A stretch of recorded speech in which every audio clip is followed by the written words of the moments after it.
It's pretty insane. I don't know why I would have done all those jobs unless the movie really connected to me. So the truth is I wasn't planning on doing a horror movie. I don't think my name is the name you see and you say like, that guy should do a horror movie.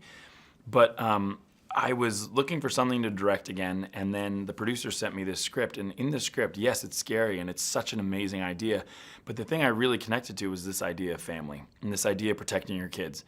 Truth be told, I had just, not me, Emily had just had our second daughter. I was only there to watch. And we were in that, phase of new parenthood, which is scary. And, there's a lot there thinking, how do I keep this girl safe? How do I keep her alive? Am I a good enough person to be her dad? All these bigger conversations are happening in this movie. And so I thought if I could connect to that and really nail down the family side of it, then all the scares would come because you don't want to worry about this family. So to your point of why I did all the jobs, it's one of those things that when you look at it individually as jobs, it's overwhelming to do all three of them. But on a movie like this, I don't think I've ever put so much into a movie, not only career-wise, but also personally. This is weirdly a love letter to my daughters. So in that way, to have those jobs was really helpful because I could really protect the movie in a completely 360 way. The scenes with Millie especially, listen, it was non-negotiable that I cast a deaf actress to play this role because she is a deaf character. It was always written that way.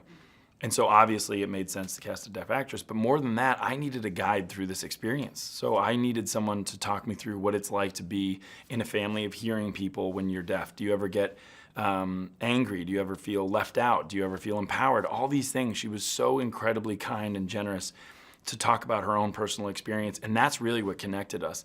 And so yes, we're playing characters that are very different than ourselves, but there was a palpable feeling of power in these scenes. There was something so emotional about doing work with her.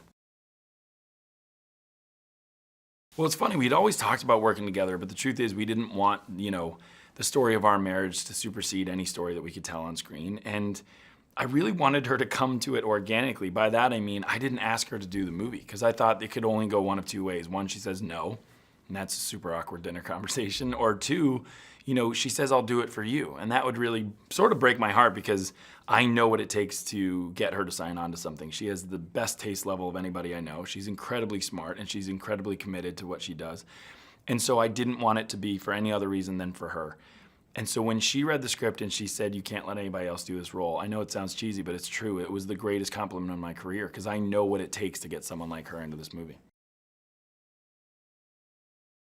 Well, I think we always knew, going into it that sound was going to be a main character, if not the character. There's something that is the entire world is sound, which is funny because I love that people are getting it now. This isn't a silent movie. It's a quiet movie. There's plenty of sound in the movie.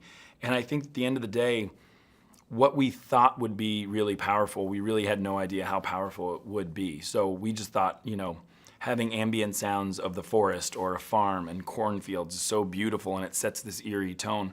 But what then we started getting into was the fun and the real art form that these sound designers are going into, which is taking sound out, when to use creature sounds, why is he making sound, also music. We had all this beautiful music composed by Marco Beltrami, and at the end of the day, I actually ended up pulling songs out of or score out of the movie because it was much more tense to just be in silence with these characters. And luckily I had a composer who understood this movie so well that he said, yeah, you gotta take that out. It does work better. And so it was everybody that was along for the ride in this process was a team player, and it shows in the movie. I think every director wants you to see their movie in the theater, but this one people are actually saying is an experience. And the reason why it's an experience is because there's something about this movie and living with no sound or with very little sound with a bunch of strangers is actually a really powerful experience. I think people realizing, one of my favorite things is everybody gets popcorn and soda and candy and then you realize that nobody's eating it.